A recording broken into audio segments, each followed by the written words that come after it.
Este viernes se estrenó un nuevo episodio de Pokémon Horizontes, el último hasta el 14 de julio debido a un hiatus que la serie planificó para este momento. En el capítulo anterior, Liko y Rod conocieron a Arboliva, un Pokémon gigante que protege un bosque que fue quemado supuestamente por un rayo. Esto luego de que Rayquaza haya sido visto ahí. Enseguida, los protagonistas descubrieron que el Pokémon tenía consigo una Pokéball similar a la de Rod. Ahora, los volteonautas vieron a profundidad el problema del bosque y comenzaron a arreglarlo, en una escena de trabajo grupal. Primero comenzaron los que estaban ahí, pero se unieron después Fried, Oria y Landon, que extrañamente salió de la nave y dio a conocer además que tiene a un Quagsir. Otro dato interesante es que de camino, Fried descubrió que un Magneton en las cercanías al bosque era la razón por la que en el capítulo anterior Liko y Molly no se habían podido comunicar con los demás a través del Smart Proton. Lo que sabremos más adelante es que no es casualidad que ese Pokémon estuviera ahí. Luego de replantar el bosque quemado, para lo cual Arboliva ayudó con un poder que hizo que los árboles de metros de altura crezcan de repente, dato aparte el hecho de que ese poder podría romper la economía mundial de Pokémon, el tipo planta se puso feliz y parece que eso fue el detonante para que veamos otra vez brillar al collar de Liko. Esto hizo que salga una vez más el pequeño Terapagos que se sabe que hay dentro. Esta vez la presencia del Pokémon legendario hizo que Arboliva les lance una especie de aura esfera que transportó a Liko, Rod y la tortuga a lo que quizás era el pasado o simplemente un recuerdo. Se trata de un lugar polvoriento en el que se oía hablar a alguien con un Pokémon a su lado. Siguiendo las pistas, si las Pokéball antiguas pertenecían al entrenador legendario, que supo tener un Rayquaza, todo indica que es a él a quien vemos, o más bien oímos. El recuerdo desaparece, Terapagos vuelve al collar y Arboliva regresa a la Pokéball que estaba en su corteza, quedando en manos de los protagonistas. Asombrados regresan a su nave, igual sin mostrar demasiada reacción para mi gusto. En ese instante podemos ver cómo están siendo observados, pero esta vez no por Ametio como lo hizo en el pasado, sino por Spinel, el miembro de los exploradores a quien su jefe, Gideon Sama, le encargó seguir el rastro de Liko y su collar. Luego vemos a Fried sentado en una biblioteca cuando es sorprendido por Luca, la madre de Liko, que llevaba con ella a un Squawky amarillo. El profesor, que se encontraba estudiando probablemente algo relacionado al collar, habla con Luca al respecto de lo que había ocurrido en el último tiempo. Además, la llama Sensei, por lo que es probable también que se conozcan desde antes y no solo por ser su jefa, digamos, en la misión de ser guardaespaldas de la niña. En la nave, Liko y Rod descubren y leen un libro ilustrado por Alex, padre de la protagonista, que cuenta la historia del entrenador legendario, en la que se lo puede ver con 6 Pokémon, siendo uno de ellos Rayquaza Shine. Otro de ellos quizás es Arboliva, aunque los dibujos no son muy esclarecedores. Así también hay otros Pokémon que aparecen, pero es más difícil teorizar sobre quiénes podrían ser. Si se te ocurre alguno que encontrás parecido al de las imágenes, te invito a que lo pongas en comentarios. Más tarde vemos a Luca despedirse de Fried sin pasar a ver a su hija, lo que deja un poco que pensar. Asimismo, Liko habló con su padre para averiguar más sobre el libro que había ilustrado sin mucha suerte.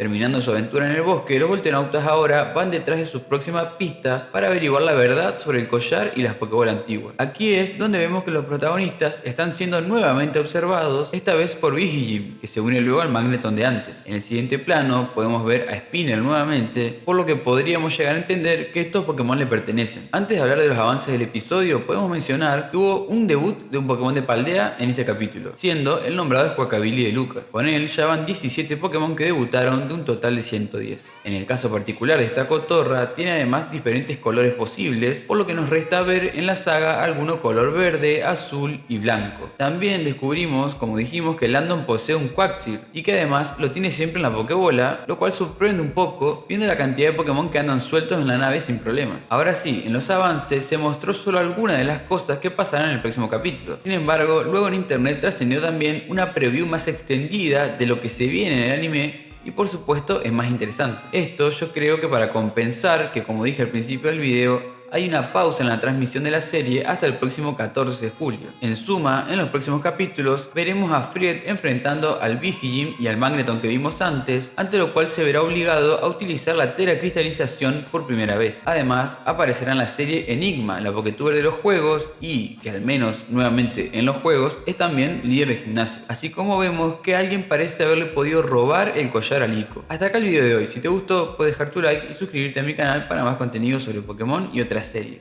Además, puedes seguirme en mis redes donde aparezco como apatv.jpg.